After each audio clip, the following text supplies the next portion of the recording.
السلام علیکم ورحمۃ اللہ وبرکاتہ۔ بسم اللہ الرحمن الرحیم۔ فاطمہ بنت قیس رضی اللہ تعالیٰ عنہا بیان کرتی ہیں کہ جب میری عدت گزر گئی تو میں نے رسول اکرم صلی اللہ علیہ وآلہ وسلم کے منادی کو الصلاۃ جامعہ پکارتے ہوئے سنا۔ چنانچہ میں بھی دیگر عورتوں کے ساتھ مسجد پہنچی اور رسول اکرم صلی اللہ علیہ وآلہ وسلم کے ساتھ نماز ادا کی۔ میں عورتوں کی سب سے پہلی صف میں تھی۔ رسول اکرم صلی اللہ علیہ وآلہ وسلم نماز سے فراغت کے بعد منبر پر تشریف لائے اور آپ صلی اللہ علیہ وآلہ وسلم ہنس رہے تھے۔ پھر فرمایا، اگر کوئی اپنی نماز کی جگہ پر ہی بیٹھا رہے۔ پھر آپ صلی اللہ علیہ وآلہ وسلم نے فرمایا، تم لوگوں کو معلوم ہے کہ میں نے تمہیں کیوں اکٹھا کیا ہے؟ لوگوں نے عرض کیا، اللہ اور اس کے رسول صلی اللہ علیہ وآلہ وسلم ہی کو اس کا زیادہ علم ہے۔ آپ صلی اللہ علیہ وآلہ وسلم نے فرمایا، اللہ کی قسم میں نے تم لوگوں کو کسی رغبت دلانے یا ڈرانے کی خاطر اکٹھا نہیں کیا ہے، بلکہ اس لیے اکٹھا کیا ہے کہ تمیم داری ایک نصرانی تھا۔ وہ میرے پاس آیا اور مجھ سے بیعت کر کے مسلمان ہو گیا۔ اس نے مجھے ایک بات بتائی ہے جو میری اس بات کی موقف پڑی جو میں تم لوگوں سے دجال کی بابیت بیان کرتا تھا۔ تمیم داری نے مجھ سے بیان کیا کہ لخم و جذام کی قوم کے 30 آدمیوں کے ساتھ سمندری جہاز میں سوار ہوا۔ سمندر کی موج نے ان لوگوں کو 1 ماہ تک پریشان کیے رکھا۔ آخرکار وہ لوگ غروب آفتاب کے وقت سمندر میں ایک جزیرے میں جا لگے۔ پھر وہ ایک چھوٹی سی کشتی میں سوار ہو کر جزیرے میں داخل ہوئے۔ وہاں انہیں ایک بھاری بھرکم جانور ملا جس کی دم پر بہت زیادہ بال تھے۔ بالوں کی کثرت سے اس کے اگلے اور پچھلے حصے کی شناخت نہیں ہو پا رہی تھی۔ لوگوں نے کہا، اے کمبخت، تو کیا چیز ہے؟ اس نے کہا، میں جساسہ ہوں۔ لوگوں نے کہا، یہ جساسہ کیا بلا ہے؟ اس نے کہا، اچھا تم لوگ اس آدمی کے پاس چلو جو دیر یعنی گرجا گھر میں ہے اور تمہاری خبروں کا بہت ہی مشتاق ہے۔ تمیم داری کا بیان ہے، جب اس جانور نے دیر کے اندر ایک آدمی کا نام لیا تو ہم ڈرے کہ کہیں شیطان نہ ہو۔ غرض ہم لوگ تیزی کے ساتھ چلتے ہوئے دیر میں داخل ہوئے۔ دیکھا تو وہاں ایک بڑے قد کا آدمی ہے کہ اتنا لمبا ترنگا اور ایسے سخت جکڑا ہوا آدمی ہم نے کبھی نہیں دیکھا تھا۔ اس کے دونوں ہاتھ گردن کے ساتھ اور دونوں زانوں سے دونوں ٹخنوں تک لوہے سے جکڑے ہوئے تھے۔ ہم نے کہا، ارے کمبخت، تو کیا چیز ہے؟ وہ کہنے لگا، تم لوگ اب میری خبر پر قابو پائیں گے، یعنی اب تو میرا حال تمہیں معلوم ہو جائے گا۔ پہلے تم اپنے بارے میں بتاؤ کہ تم کون لوگ ہو؟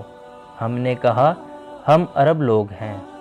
ہم ایک سمندری جہاز میں سوار ہوئے تھے، مگر موج دریا کی وجہ سے ہم 1 مہینے تک اس کے رحم و کرم پر رہے۔ اس طرح ہم تیرے اس جزیرے میں آ گئے۔ پھر ہم ایک چھوٹی سی کشتی میں بیٹھ کر جزیرے میں داخل ہوئے۔ وہاں ہمیں ایک بھاری دم کا بہت بالوں والا جانور ملا۔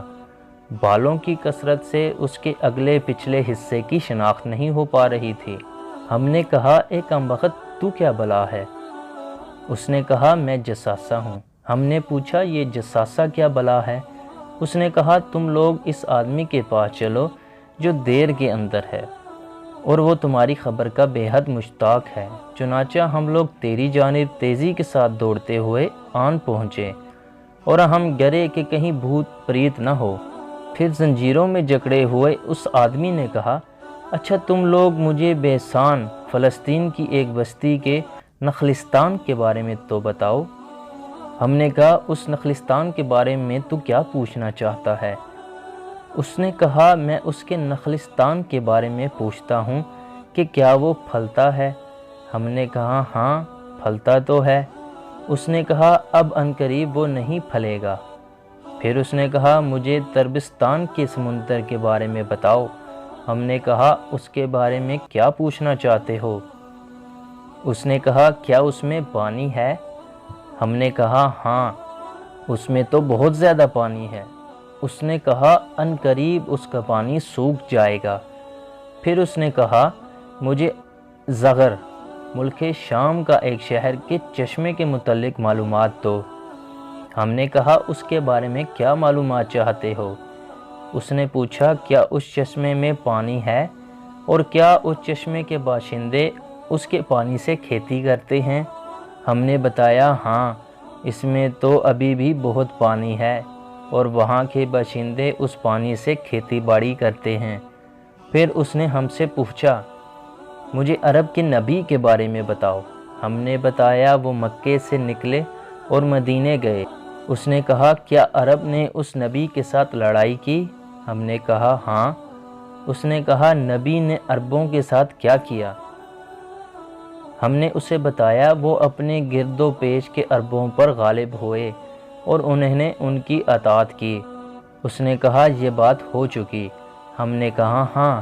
اس نے کہا آگاہ رہو، عربوں کے لیے اس میں خیر ہے کہ وہ اس نبی کی پیروی کر لیں، اور میں تمہیں بتاؤں کہ میں ہی مسیح الدجال ہوں۔ عنقریب مجھے نکلنے کی اجازت دی جائے گی، چنانچہ میں نکلوں گا اور پوری زمین کی سیر کروں گا۔ مکہ اور مدینہ کو چھوڑ کر ساری ہی بستیاں صرف 40 دنوں میں سر کر لوں گا۔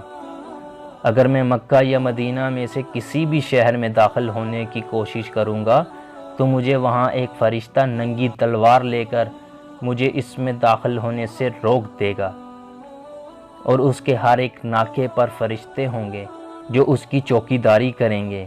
فاطمہ بنت قیس رضی اللہ تعالیٰ عنہا کہتی ہیں کہ اتنا بیان کرنے کے بعد رسول اکرم صلی اللہ علیہ وآلہ وسلم نے اپنے عصا سے منبر پر مارتے ہوئے فرمایا یہی طیبہ مدینہ، یہی طیبہ ہے، یہی طیبہ ہے، خبردار ہو، کیا میں تم کو اس حال سے خبر دے چکا ہوں؟ اصحاب نے عرض کیا ہاں۔ آپ صلی اللہ علیہ وآلہ وسلم نے فرمایا مجھے تمیم داری کی بات اچھی لگی، کیونکہ وہ میری اس بات کی موقف پڑی جو میں تم سے دجال و مکہ و مدینہ کے بارے میں بیان کرتا تھا۔ خبردار، وہ دجال دریائے شام یا دریائے یمن میں ہے نہیں، بلکہ وہ مشرق کی جانب ہے، وہ مشرق کی جانب ہے، وہ مشرق کی جانب ہے، مشرق کی جانب بحر ہند ہے۔ شاہد دجال بحر ہند کے کسی جزیرے میں ہو۔ اور آپ صلی اللہ علیہ وآلہ وسلم نے اپنے ہاتھ سے مشرق کی جانب اشارہ فرمایا۔